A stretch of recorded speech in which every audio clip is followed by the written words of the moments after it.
Bom dia, tudo bem, alunos? É um prazer estar falando com vocês, mesmo que distante, né? A gente consegue se aproximar um pouquinho mais através aqui dessa live, ok?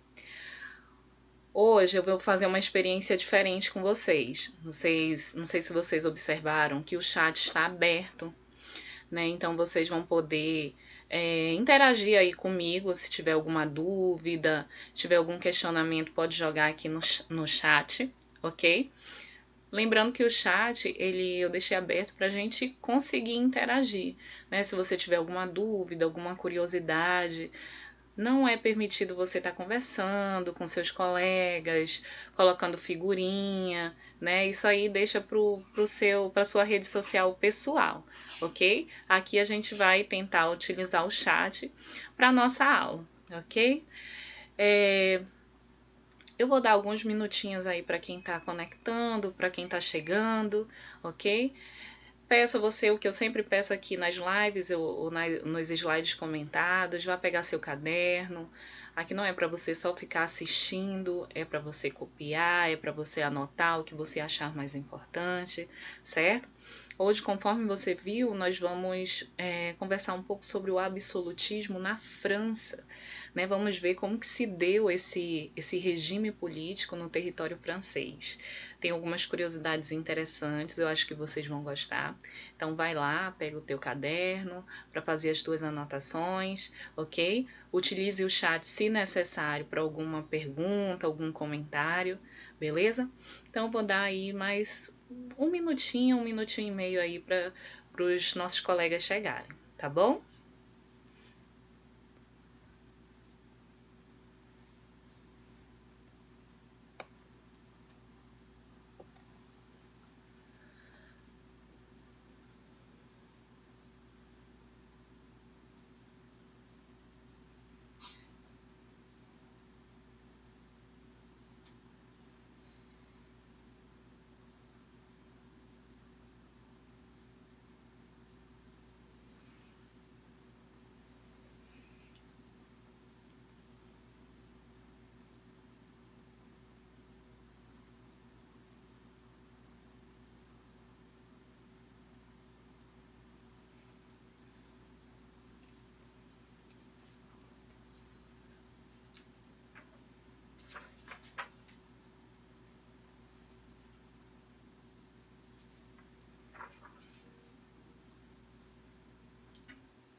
Então vamos lá, gente, conhecer o nosso novo conteúdo aí. Na verdade, não é novo conteúdo, né? Não sei se você viu lá na mensagem.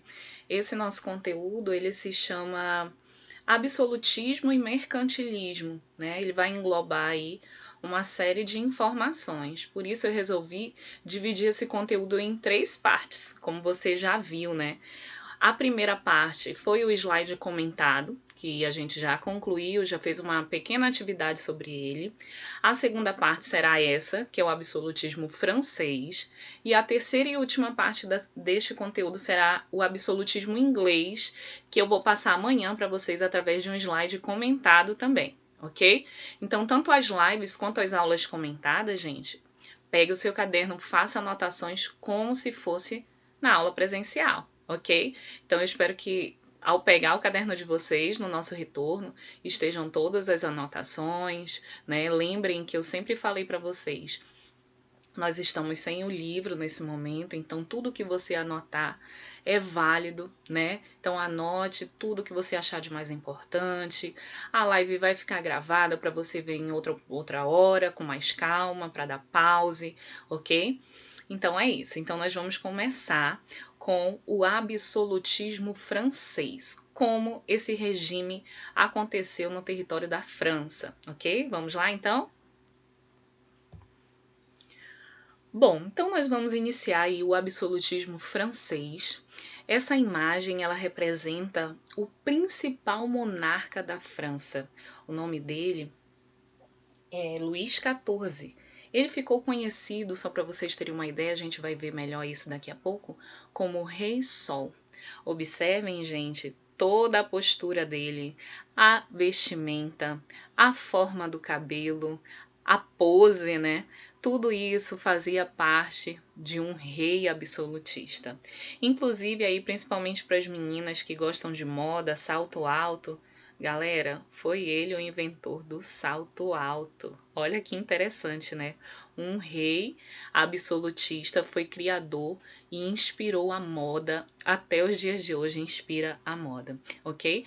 Ele usava salto alto, gente, era para se destacar, para ficar mais alto, para ficar maior aí frente às pessoas. Interessante, né? Então vamos lá, vamos começar. Primeira coisa que nós temos que lembrar e conhecer, na verdade, é essa expressão conhecida como antigo regime. Essa expressão antigo regime, ela é dada a todo esse período absolutista. Então, todas as vezes que você ouvir, foi no período do antigo regime, está se tratando do período do absolutismo, ok? Do período, olha essas imagens aqui, do período em que havia uma divisão de classes totalmente dividida, né, sem chance de você mudar de classe. Essas duas charges aqui são interessantes. Elas mostram as três principais classes sociais, né? Você pode observar aí. E como uma está sobre a outra. Nessa primeira aí você tem embaixo, provavelmente um comerciante pequeno, né? Um comerciante não tão rico, segurando uma pedra e carregando o clero e a nobreza, né? Então ele carrega tudo isso. Já na segunda, bem parecida também, você vê aí uma pessoa da terceira classe, provavelmente também um comerciante ou um camponês, sustentando nas costas também o clero, né? Observem aí esse senhor de roxo, ele usa um crucifixo aqui, né? Que representa o clero, tal como ali na outra também. E um membro da nobreza, ok? Então, toda vez que você ouvir a expressão antigo regime, você já sabe que está relacionada ao período do absolutismo, ao período em que havia um monarca que cobrava impostos, que tinha uma autoridade muito grande, né? Esse período também a gente pode conceituá-lo como um período anterior à Revolução Francesa. A Revolução Francesa é um tema muito bacana, mas que vocês só vão estudar lá no 8º ano. Então prestem atenção. Tudo que estava antes da Revolução Francesa, a gente chama de antigo regime, ok? Depois da Revolução Francesa, vocês vão ver que a história lá na França vai mudar completamente, né? Isso aí é um tema que você vai conhecer no ano que vem, no 8º ano, beleza? Então vamos lá, vamos dar prosseguimento aí ao nosso conteúdo. Aqui eu fiz questão de te relembrar os teóricos do absolutismo. Nós temos 3 principais teóricos do absolutismo. O que é um teórico do absolutismo? São os estudiosos que defendiam o regime absolutista. Vocês lembram o que é o absolutismo? Para quem não lembra, olha só, bem simples, o próprio nome já te dá a dica. Um governo absolutista é um governo regido por um monarca, ou seja, olha a minha coroa aqui, né? Por um rei que tinha um poder absoluto, um poder ilimitado, ok? Os teóricos que defendiam esse tipo de governo, tinham vários, né? Mas esses são os principais. O Nicolau Maquiavel, que defendia a ideia de que o rei, ele era autoridade, que ele podia agir de qualquer maneira, né? Que os fins justificam os meios, ele pode usar de qualquer artifício, de qualquer truque, como eu disse lá no slide comentado. Qualquer coisa que o rei fizer é aceito, porque é para o bem da nação dele. Esse outro teórico, gente, eu dou um destaque a ele porque eu não coloquei lá no slide comentado. É o Thomas Hobbes. Ele escreveu uma obra chamada Leviatã. Olha que interessante. Nessa obra, ele defende a ideia, ele até falava uma frase assim, ó, o homem é o lobo do homem. Vamos interpretar essa frase. O maior inimigo de um homem é o próprio homem. Você concorda com isso? E o que ele quis dizer com isso? Como ele defende o absolutismo nessa obra? Que é necessário ter um monarca para poder controlar aqueles lobos, porque senão um vai querer se sobressair sobre o outro. Então, o rei, o Leviatã, né, a obra Leviatã defende exatamente isso, que é necessário ter um rei para que o rei consiga administrar aquelas pessoas. Né? Daqui a pouco eu vou mostrar para vocês no próximo slide uma imagem bem interessante que é a capa do livro Leviatã dessa obra, vocês vão gostar. E por último, nós temos aí a obra Política segundo a Sagrada Escritura, é uma obra do Jacques Bossuet. Para mim é a mais interessante essa aqui. Vocês lembram qual é o que ele defende? A política segundo a Sagrada Escritura? Quem lembra me fala aí, porque para mim essa era a que os reis mais se fixavam, porque a população tinha muito medo, a população era muito religiosa.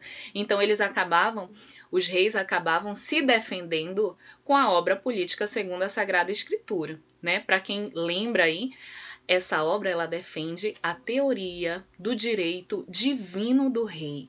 O que significa isso? Que o rei é um representante de Deus na Terra. Então, imagina se as pessoas pensavam isso, acreditavam nisso, né? Então, vamos lá, prosseguindo. Olha só. Olha essa imagem aqui. Essa imagem, ela tá colorida, a original era preto e branco, ok? E ela mostra a capa do livro da obra Leviatã. Vamos dar uma analisada nessa obra, olha só que interessante. Nós temos um rei, né? Eu consigo saber que é um rei devido à coroa, segurando dois instrumentos. De um lado, a espada. O que a espada representa? Que o rei controla o quê? O exército. Todos os governos absolutistas possuíam um exército muito bem equipado e muito bem treinado e muito bem, vamos dizer, honesto ao rei. O que o rei falasse, estava feito, ok? Eu vi aí que um monte de gente escreveu, né, que era da teoria do direito divino, muito bem, ok? Eu vou colocar um parênteses aqui. Vou repetir o que eu falei no início. O chat está disponível apenas para interação sobre a aula. Não está permitido figurinhas, não está permitido brincar, não está permitido conversar entre vocês. Para isso, vocês têm as redes sociais que vocês usam. No chat é somente para a aula, ok? Eu conto com o apoio de vocês, porque senão da próxima eu vou ter que fechar o chat. Eu acho que pode ser interessante a gente ficar conversando aqui sobre o conteúdo, né? Vocês mandando dúvidas e etc. Tá bom? Então eu conto com o apoio de vocês. Espero não interromper mais a aula, tá bom? Continuando. Olha lá a imagem. Então nós temos de um lado a espada, que representa o exército, como eu estava falando, e do outro lado, eu acho que é cedro o nome deste objeto, que representa o poder do monarca.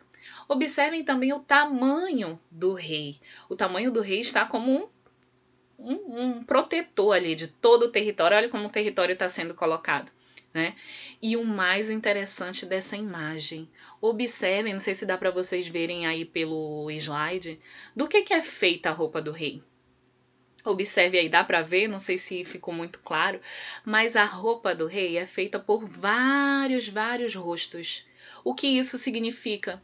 Que o rei domina todo mundo, é o rei que controla todo mundo. Então essa imagem é bem interessante. Ela foi a imagem colocada na capa da obra Leviatã. A original é preta e branca, essa aí já está modificada, né? Eu coloquei essa só para vocês observarem, beleza? Então esses são os teóricos, né, do absolutismo. São os estudiosos que defendiam o poder absolutista, ok? O que vocês acham de um poder absolutista? É válido para um país? Né? Vocês acham que seria interessante um rei? Detalhe, como definir melhor o absolutismo? Hoje você sabe que nós temos 3 poderes que governam o nosso país, né? E os diversos países, né? Nós temos o legislativo, o judiciário e o executivo.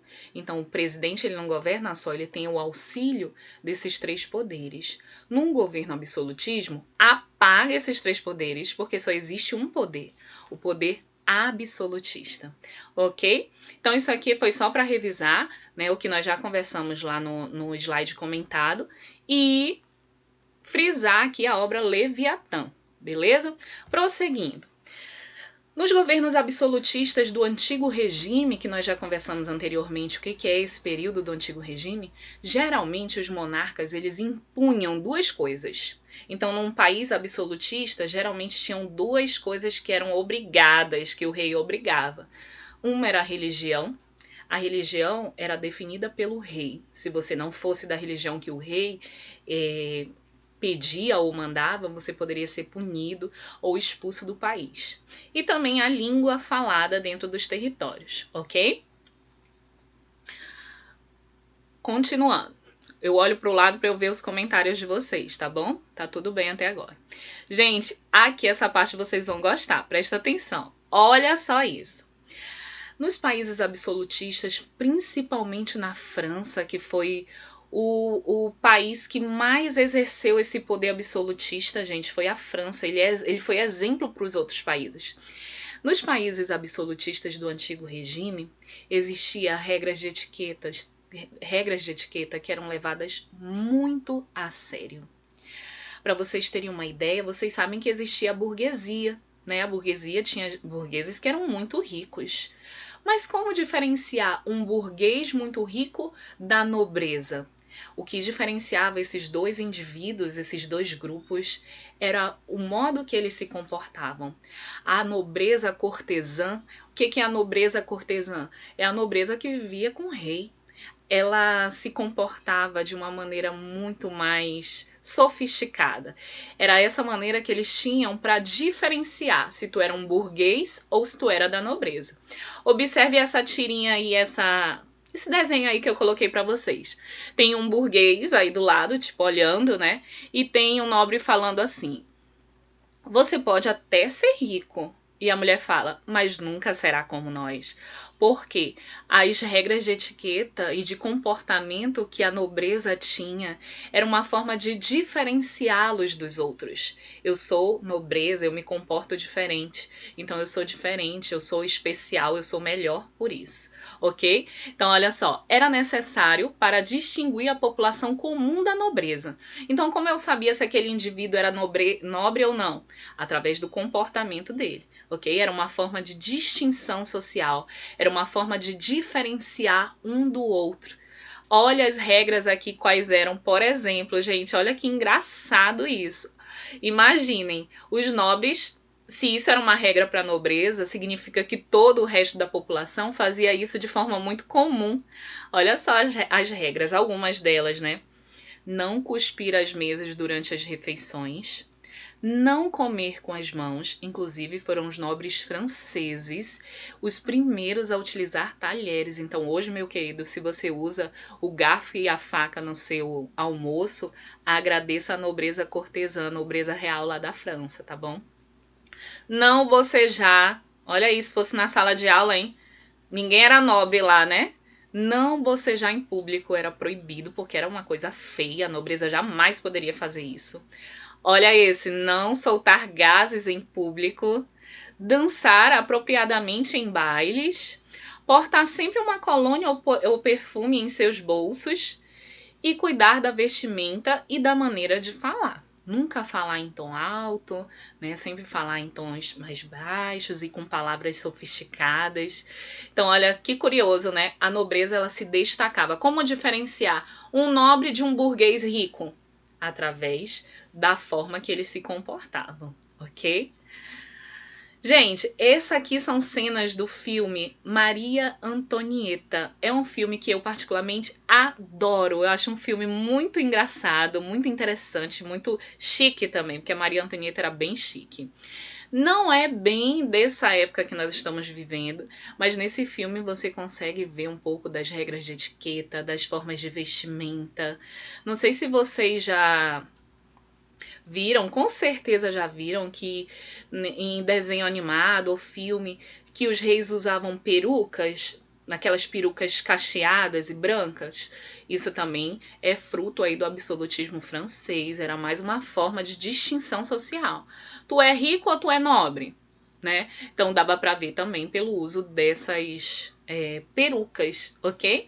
Então, se você tiver a oportunidade aí de assistir esse filme, Maria Antonieta, ele é bem interessante e mostra um pouco do luxo que tinha lá na França, viu, no período do absolutismo, ok? Bom, como eu disse para vocês, vamos lá para a parte política. Vocês gostaram, né, das regras de etiqueta do absolutismo francês? Eu também adorei saber. Mas eu só fiquei achando estranho, gente. Pensem comigo aí. Como era, né, a vida das pessoas que não eram da nobreza, né? Se isso era uma regra da nobreza, significa que todo mundo utilizava do outro, né? Então, aquelas regras lá eram muito comuns para a população normal, né? Comer com as mãos, etc. Então, vamos lá agora para a parte política, ok? Bom, como eu falei para vocês no início, o Luís XIV foi o principal rei absolutista do mundo. Ele foi exemplo para os diversos outros reis. Todos os reis que pensavam, eu quero ser igual ao Luís XIV, porque ele foi o exemplo de absolutismo na França, ok? Quando ele assumiu o governo, ele tinha só 5 anos de idade. O pai dele, o Luís XIII, foi um dos reis que inseriu o absolutismo na França. Ele tinha o pai dele, viu, Luís XIII, o rei Luís XIII. Ele tinha um ministro que era o cardeal Richelieu. Esse ministro auxiliou o Luís XIII, o rei Luís XIII, a inserir o absolutismo na França.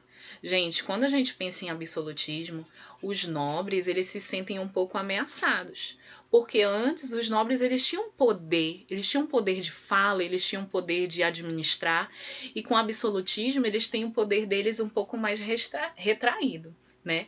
Então foi o pai dele, o Luís XIII, junto ao ministro Richelieu, que inseriram com mais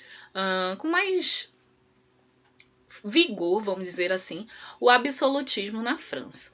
Quando ele assume o governo, o Luís XIV, que é a estrela aqui da nossa aula de hoje, ele tinha apenas 5 anos de idade. Por isso, óbvio, ele não poderia governar. Por esse motivo, foi nomeado um ministro para ajudá-lo, que é esse aqui da foto. Desse lado, né? O ministro Mazarino. Esse ministro auxiliou o governo aí do Luís XIV até a morte dele, a morte do cardeal Mazarino. Até ele também atingir, a ideia era até ele atingir uma idade que ele pudesse governar. Esse ministro aí auxiliou bastante o Luís XIV, né? Ainda criança, era o rei, mas era criança. Auxiliou tentando controlar as revoltas dos nobres. Por que os nobres estavam fazendo revolta? Alguns aí já pegaram e já entenderam.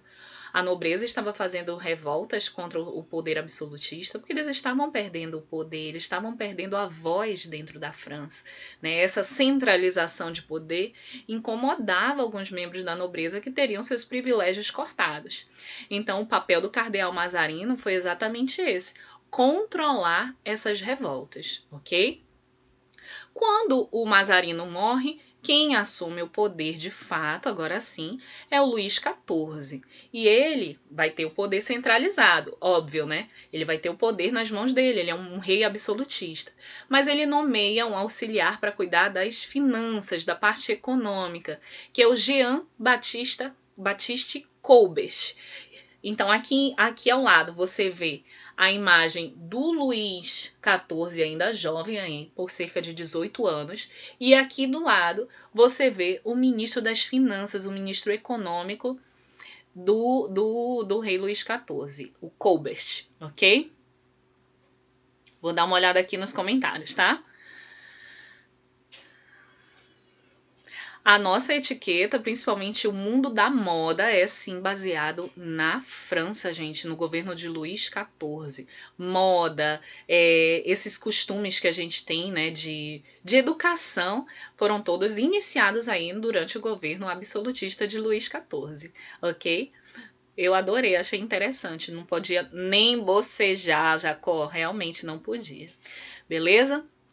Continuando então. Então, até aí tudo bem, gente? Entendam, a parte curiosa aí da etiqueta é muito interessante, mas essa parte política também é necessária a gente ficar por dentro, ok? Vamos ver então os principais feitos do ministro Colbert. Quem era o ministro Colbert? Após a morte do Mazarino, quem assume de fato agora sim a monarquia francesa vai ser o Luís XIV, que ainda era jovem, mas ele consegue administrar, ele já está com mais experiência. Ele nomeia o ministro Colbert para cuidar especialmente dos assuntos financeiros. Olha para cá que eu quero ver se você lembra dessas coisas que o Colbert fez. Uma das primeiras coisas que ele fez na França foi estimular as práticas mercantilistas. Gente, absolutismo aqui, mercantilismo aqui.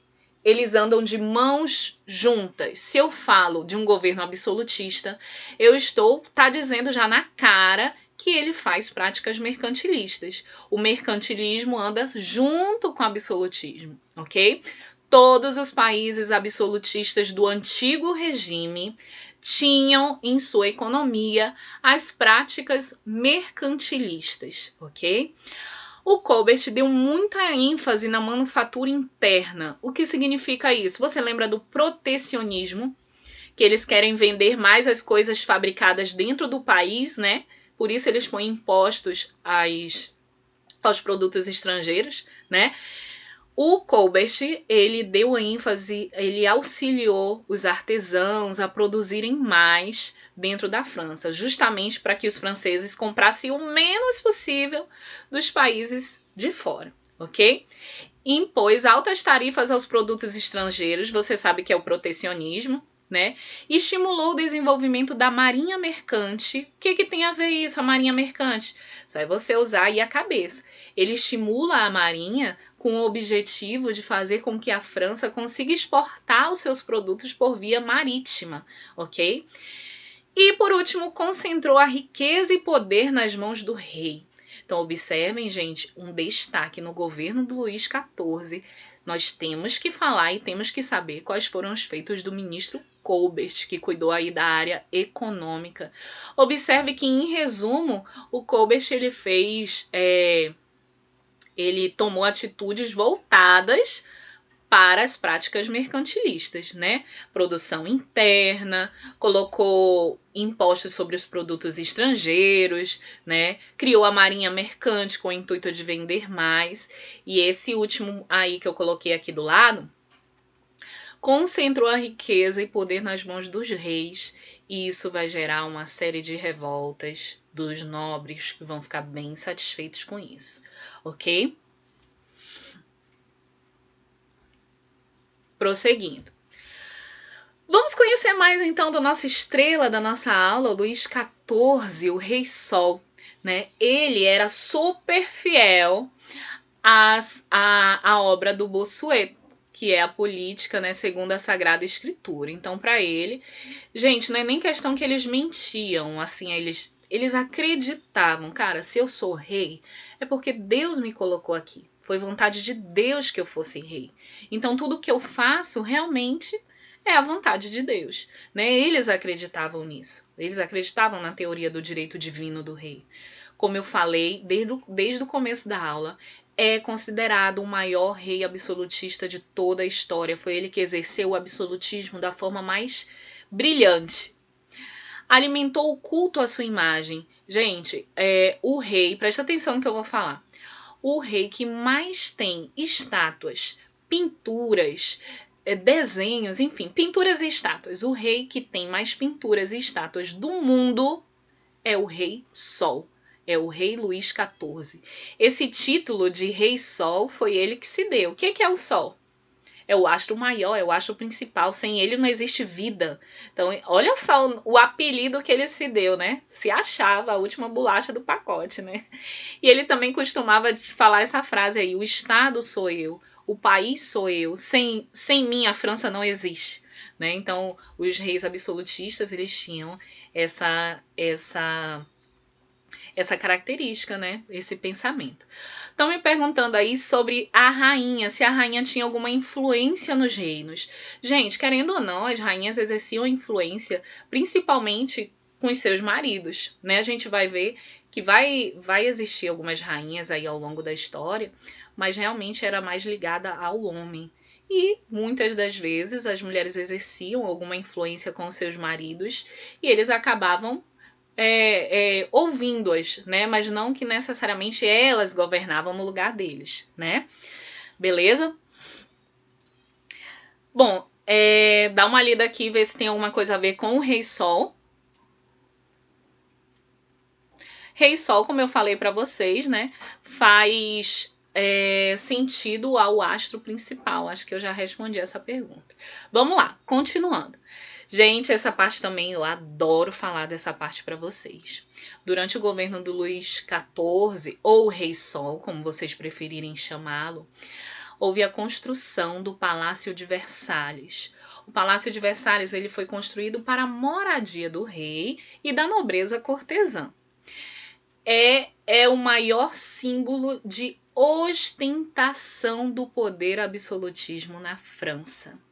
É um luxuoso palácio que tem muitos jardins, muitos quartos, tem salão de festa, tem mais de 7 cozinhas. Então, imaginem como era viver nesse palácio. E olha, eu tô falando só a parte do rei, né? Mas a população comum, gente, não ostentava nada disso aqui. A população comum muitas vezes passava fome, né? Mendigava porque tinham que pagar altos impostos. Você sabe que esse luxo todo aqui foi construído de que forma? Com a cobrança de impostos, né? Olha só, aqui eu coloquei algumas características, algumas informações, melhor dizendo, para vocês conhecerem um pouco do Palácio de Versalhes. Inclusive o filme que eu falei para vocês, Maria Antonieta, ele foi gravado todo no Palácio de Versalhes, nos jardins, enfim. Então aqui tem algumas informações, olha.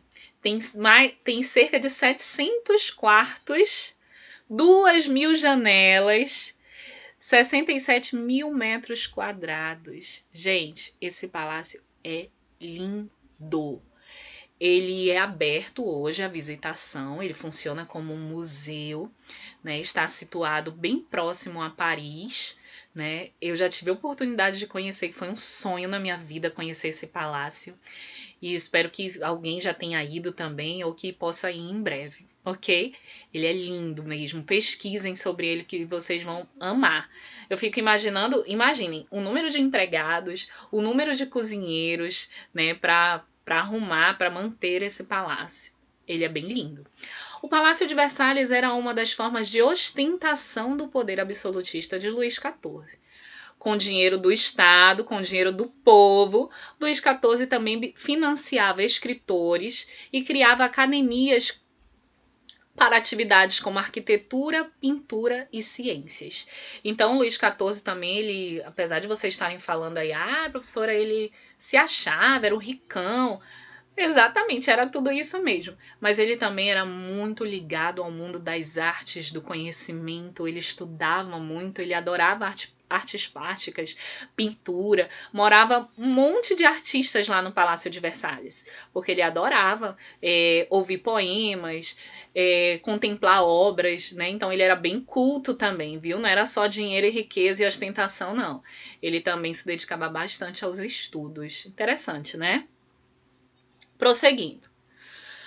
Bom, porém, durante o governo do Luís XIV, a França se envolveu em vários conflitos, tanto interno quanto externo, certo? Por que teve conflito dentro? Vocês sabem me dizer por que será que houve conflito dentro da França no período do absolutismo de Luís XIV? Bem fácil também essa pergunta. Havia um descontentamento da população. Os pobres, por conta dos altos impostos, a situação de vida péssima que eles tinham. Os nobres também tinham as suas insatisfações, porque eles não tinham mais voz no poder, né? Então, houve muitos movimentos contra o governo absolutista, ok? O próximo rei, depois do Luís XIV, o Luís XIV, gente, ele morreu, foi de uma doença, viu? Eu não lembro lembrei, agora eu lembrei. A doença foi eu não sei o nome que dá, mas é como se fosse uma doença que ela vai corroendo a perna. É com G. Eu não lembro exatamente o nome da doença, mas a perna dele foi apodrecendo. Era como se fosse... eu não sei explicar para vocês, mas a perna dele foi um problema na perna, que ela foi apodrecendo, e como não tinha muitos recursos medicinais naquela época, ele acabou falecendo aliado a outras doenças, mas foi inicialmente esse problema que ele teve na perna, apodreceu a perna do Luís XIV. Então, olha aí, mesmo sendo rico, o rei dos reis, o Deus na terra, morreu dessa maneira, né? O sucessor dele foi Luís XV. Olha, durante o governo do Luís XV, nós temos uma guerra aí bem interessante, chamada de Guerra dos 7 Anos. Vocês também vão estudar sobre essa guerra com mais detalhes lá no 8º ano. Mas o que vale a gente saber é que foi uma guerra entre a França, que se aliou à Áustria, França e Áustria, contra a Inglaterra. Por que a França se envolveu com a Inglaterra, professora? De novo numa guerra? Porque os franceses estavam incomodados com o sucesso econômico da Inglaterra. A Inglaterra estava liderando o comércio, e vocês sabem que eles eram absolutistas, eles eram mercantilistas. Então a Inglaterra era um incômodo para a França crescer economicamente. Então teve essa guerra. Resultado, a França perdeu, foi um desastre. E com isso, olha que curioso também, pouca gente sabe disso, foi por conta da Guerra dos 7 Anos que a França perdeu várias colônias, vários territórios. Um desses territórios é o atual Canadá. Perdeu para a Inglaterra, porque era um território francês, ok? Então, Luís XV ele teve que enfrentar os problemas internos e teve também que enfrentar os problemas externos aí com a Guerra dos 7 Anos, beleza? Vou dar uma lida aqui nos comentários, ver se tem alguma coisa. Isso, alguém falou aí o nome da doença, obrigada aí, Rafael Trigueiro, e retap de matemática, gangrena, uma coisa assim mesmo o nome da doença. Perfeito, é isso mesmo, gente. Foi essa doença que matou exatamente também a Evelyn. Foi essa doença que matou, que auxiliou aí na morte, acelerou a morte do nosso rei Sol. Muito obrigada aí, viu como o chat está sendo ótimo aí para vocês até me lembrarem. Exatamente isso. Vi que várias pessoas aí falaram o nome da doença. Muito obrigada. É isso mesmo. Prosseguindo. O próximo rei, vocês viram que a gente falou do Luís XIV, o rei Sol, o Luís XV, que enfrenta a Guerra dos 7 Anos, e nós temos aí, por último, aqui nessa aula, nós vamos falar do Luís XVI. Gente, ele também é o meu rei favorito. Ele que foi casado com a Maria Antonieta, do filme lá que eu indiquei para vocês. Vocês vão estudar muito sobre ele também no 8º ano, mas coitado, ele não foi um tão bom rei assim. E foi no governo dele, gente, que aconteceu a Revolução Francesa, uma revolução que para os reis foi horrível. Para vocês terem uma ideia, eu vou logo contar o fim da história. Tanto a Maria Antonieta, linda, princesa, rainha, quanto o rei Luís XVI, eles foram mortos pela guilhotina, gente. Foi bem tensa a vida deles, viu? Esse não é um assunto do 7º ano, nós vamos estudá-la somente no 8º ano, esse assunto. Mas só para vocês saberem que o regime absolutista, ele vai acabar... Vocês estão vendo que a revolta está acontecendo. A revolta das pessoas está desde o Rei Sol. Então passou o Rei Sol, passou o Luís XV, chegou no Luís XVI. No Luís XVI a bomba vai estourar, que é a Revolução Francesa. E esse tema vocês vão conhecer somente no 8º ano. E dá fim ao antigo regime, né? Que foi o que eu falei para vocês, beleza? Bom, gente, nossa aula foi essa. Eu adorei conversar com vocês. Vou dar só uma lida aqui, ver se tem mais alguma informação, alguma pergunta. Estão falando da Torre Eiffel, que não foi nesta época, ok? E é isso. Sobre a Maria Antonieta e o Luís XVI, vocês vão estudar somente lá no 8º ano, tá bom? Que é a Revolução Francesa. Por enquanto, já que vocês ficaram curiosos, pesquise mais sobre o Rei Sol, né? O maior rei absolutista da história do mundo, né?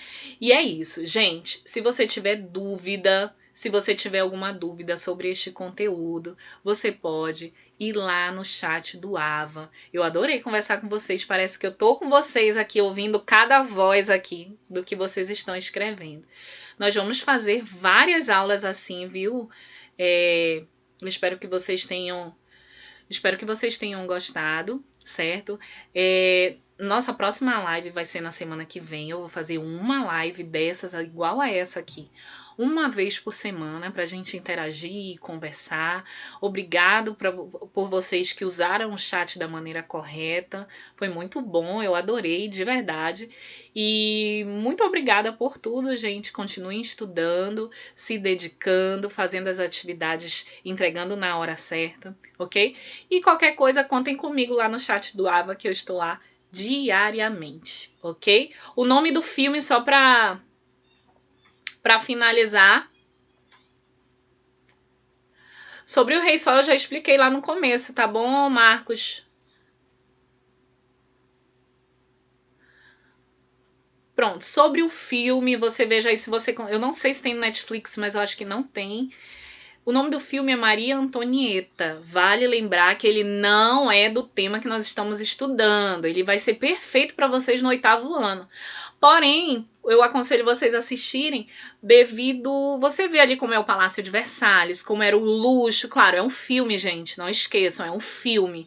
Nem tudo que passa ali era real, ok? Mas é um filme bem divertido, eu acho que vocês podem gostar, tá bom? Um beijo para todos vocês, eu adorei de verdade utilizar o chat e poder ficar um pouquinho mais perto de vocês. Até a próxima aula. Não esqueçam, qualquer dúvida... Depois assiste de novo a live, vai dando stop, vai dando pause, vai anotando, beleza? Para que você não possa esquecer nenhuma informação dada aqui, principalmente a parte política, beleza? Um beijo e até a próxima!